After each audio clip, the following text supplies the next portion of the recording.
L'objet de la visite s'inscrit donc dans le cadre du partenariat qu'on a avec la Banque de développement belge BioInvest, qui est donc un de nos partenaires financiers dans cette centrale, puisque pour rappel, cette centrale est financée d'abord sur fonds propres à hauteur de 20% par les partenaires du projet qui sont Meridiam, un fonds d'investissement donc, que je représente ici aujourd'hui, le fonds 6, représenté par M. Mamoudou Mbaye, et FH, qui a donc acheté le promoteur initial.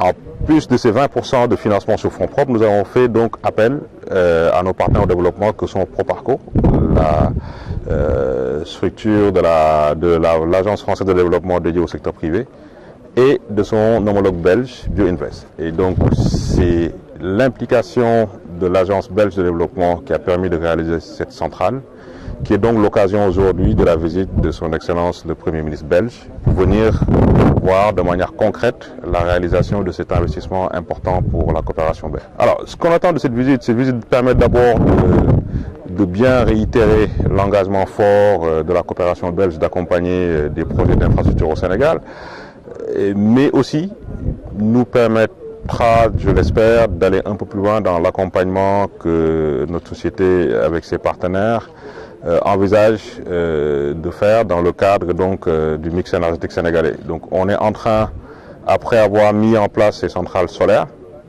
d'envisager avec Sénélec de transformer cette énergie-là aujourd'hui intermittente, puisque les centrales ne fonctionnent que quand il y a du soleil, et de les transformer en énergie garantie, fiable et bon marché. Donc on compte aussi sur nos prêteurs financiers comme BioInvest pour financer des solutions innovantes de stockage d'énergie qu'on mettrait à disposition du Sénégal. Dans notre politique donc RSE, puisque dès le départ, on a impliqué les populations locales. Donc cette centrale, autour de 92 000 panneaux solaires, a été entièrement installée par des jeunes de la population, des jeunes de la population locale. Donc c'est essentiel. En termes d'emploi, c'était plus de 300 personnes qui ont eu à travailler et qui ont installé toute cette centrale solaire. Ça, c'est le premier point. Le deuxième aspect, c'est tout ce qui est accompagnement sur le développement local. Donc on a mis en place une mutuelle de crédit pour les femmes au niveau de la FADEC Kadior, en relation avec la mairie.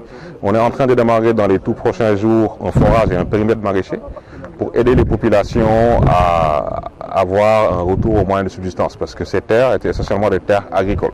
Donc quand on les reçoit en retour pour mettre en place une centrale solaire de la sorte, il faut quand même veiller à accompagner les populations pour qu'ils aient d'autres sources de revenus. Et c'est pourquoi on met en place ce forage et un périmètre maraîcher qui va permettre aux populations d'exercer une activité agricole toute l'année et de générer également des revenus conséquents. Il y a à côté de ça un certain nombre de mesures comme la distribution de manuels scolaires en droite ligne du concept Ibitei Diangate. Il y a l'électrification du village de Mbouki qui est juste derrière nous, qu'on a électrifié puisqu'ils n'étaient pas sur le réseau. La distribution de kits solaires pour les villages qui ne le sont pas. Mais de manière très concrète, on travaille avec la mairie sur un programme RSE ambitieux sur les 25 ans de notre présence pour que chaque année on puisse adresser les quelques priorités de développement de la localité. Une centrale de référence. D'abord parce que c'est une centrale de 30 MW, c'est important pour le Sénégal. La deuxième chose, c'est une centrale qui est baptisée Cheikh Anta Diop pour ce qu'il a représenté pour le Sénégal et pour l'Afrique. Et nous avions voulu que Mérina Dakhar devienne un centre véritablement incontournable dans le dispositif énergétique du Sénégal. Aujourd'hui, nous avons le plaisir de recevoir le Premier ministre du Royaume de Belgique, accompagné du vice-premier ministre, qui sont venus parce que la Belgique était partie prenante dans le programme de financement de cette centrale. C'est une centrale de 30 MW qui fonctionne très bien. Et aujourd'hui, on a aussi la possibilité, puisque c'est un projet modulaire, de multiplier par 2 la puissance. Parce qu'il y a l'espace et il y a aussi la volonté. Alors c'est aussi une centrale qui a pris dès le départ en compte les desiderata de la population. Parce que ce n'est pas quelque chose qui a été fait en dehors d'eux.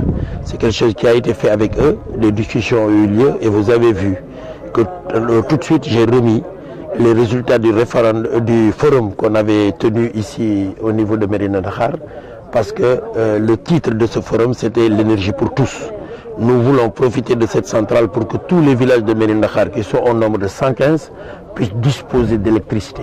Aujourd'hui on en est à 45, mais il reste un gap, et ce gap-là nous pouvons le faire grâce à la technologie solaire, en utilisant les panneaux solaires, en créant des mini-centrales solaires et surtout équiper les ouvrages hydrauliques par le système solaire de façon à pouvoir utiliser cette eau pour l'agriculture et pour la création de richesses au niveau de nos populations.